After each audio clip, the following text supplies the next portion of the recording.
Hey guys, I'm just gonna do the first problem with you guys. If that's okay. If not, you can just shut off this video. But okay, so the first question, I know a lot of people were worried about this, but honestly, once you go through these, they're pretty simple. So the first question, a particle is accelerated uniformly from rest, blah blah blah, you can read. But basically, we're just gonna go through here and just underline, like I have, like, the important stuff. So we know that it's from rest, number one, so we know that when we set up these things like they did in the video yesterday, oh, this is really difficult. When we set up our equations like they did yesterday, like our variables, what we have and stuff, they did the same thing. We're just using like different letters for the variables and stuff. It's the same thing though.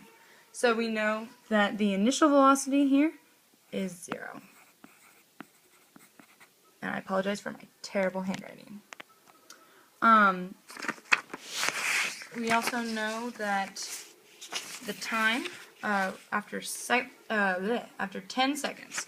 So that the time is 10 seconds. Easy stuff.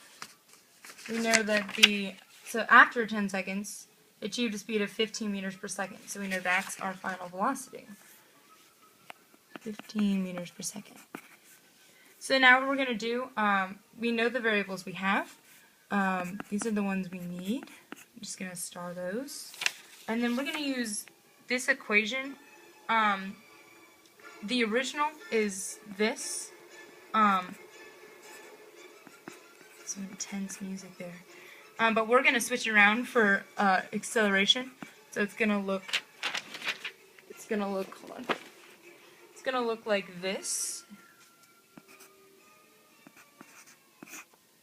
Should look pretty familiar. It's just final velocity minus initial velocity over time. So we've used that before. That's nothing new. And so then we're going to just plug in what we know here. And that's going to be 15 meters per second minus 0 meters per second over 10 seconds.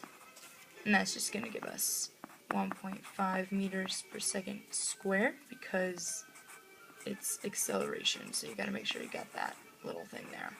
So yeah, so now we can erase this asterisk here.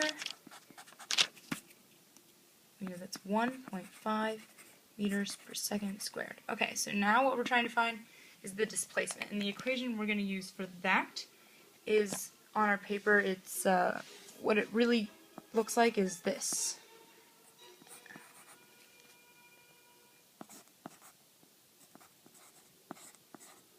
Okay, and then when we plug that in, that'll just be s half of 15 plus 0 times 10 seconds, which of course is going to give us 7.5 times 10, which of course is just going to give us 75 meters. Oh, I guess I should have written in there.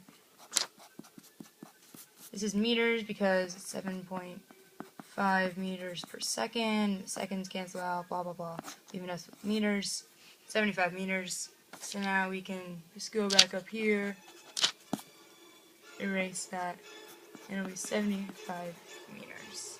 So now we have all the information we needed. We have acceleration, we have displacement, and the rest of the problems are probably just as easy as that one. So good luck, guys. Have fun, Sweet.